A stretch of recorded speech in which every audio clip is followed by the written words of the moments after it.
The name Bernie Sanders can inspire very different reactions in Germany, France or Sweden than it inspires in the US.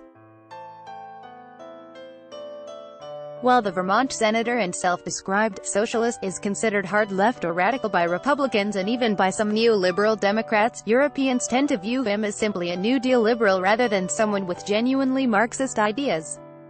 And the Washington Monthly's Gilad Edelman ponders just how far to the left Sanders and his supporters really are in the publication's July-August issue and poses the question, are Sanders' young supporters really just New Deal liberals?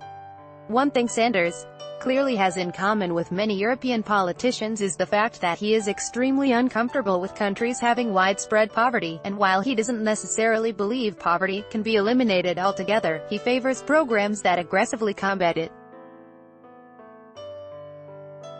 Unfortunately, the U.S. is moving in the opposite direction in the Donald Trump era, and the policies of the Trump administration and the Republican-controlled Congress are conducive to harming the poor rather than helping them. Here are 6 reasons why poverty, although painful all over the developed world, can be much more painful in the U.S.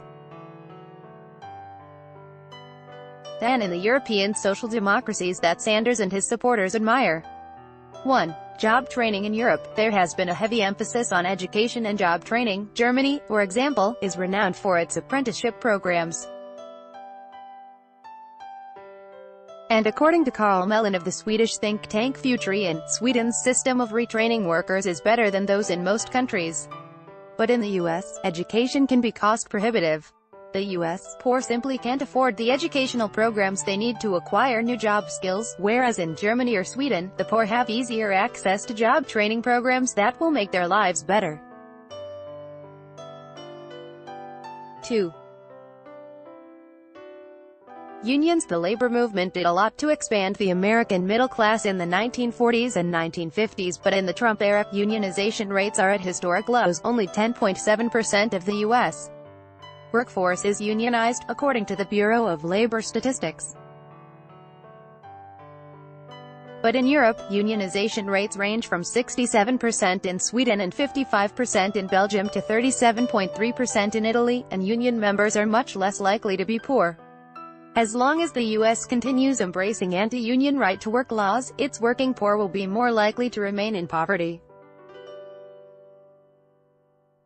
3. Healthcare. Even with the gains of the Affordable Care Act of 2010, which President Trump and Republicans in Congress have fought to overturn, the U.S. is infamous for its medical bankruptcies and having millions of people without health insurance. Europe, however, has universal healthcare, so even the poorest Europeans can see a doctor when they need to.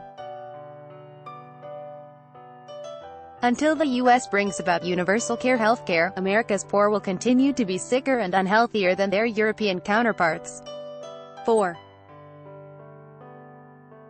Taxes. When the Republican-crafted Tax Cuts and Jobs Act of 2017, which lowered the U.S. corporate tax rate from 35% to 21%, was signed into law by President Trump, proponents of trickle-down economics argued that corporations would generously share the savings with employees.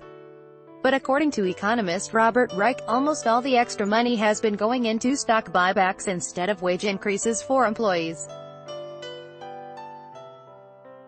In other words, the tax cut does nothing for America's poor or lower middle class, whereas in European countries, tax dollars are much more likely to go to social programs that help the poor. In Sweden, the top 15% of wage earners pay a marginal income tax rate of 56%, and those taxes fund education, job training and other things that help lift the poor out of poverty. 5. Incarceration. The U.S. incarcerates, per capita, more of its people than any other country in the world, and the private prison industry has been booming under President Trump and Attorney General Jeff Sessions. The prison industrial complex has done a lot to promote poverty in the U.S. Poor Americans are likely to remain poor after facing incarceration and having a criminal record.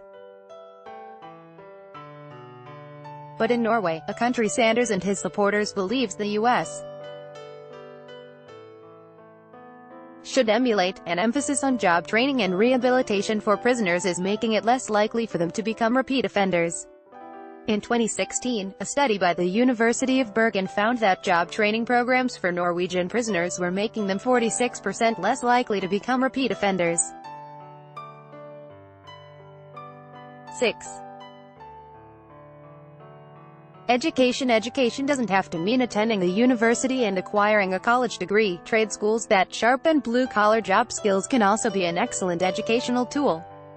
But in the U.S., education can carry a very high price tag, which is why so many millennials are buried in heavy student loan debt and why the poor don't take more vocational courses. As long as America's poor lack access to education, they are more likely to remain in poverty. Making education more accessible was one of the main themes of Sanders' 2016 campaign. In Europe, quality education is more accessible, and that is one of the reasons why Europe now has greater upward mobility than the U.S.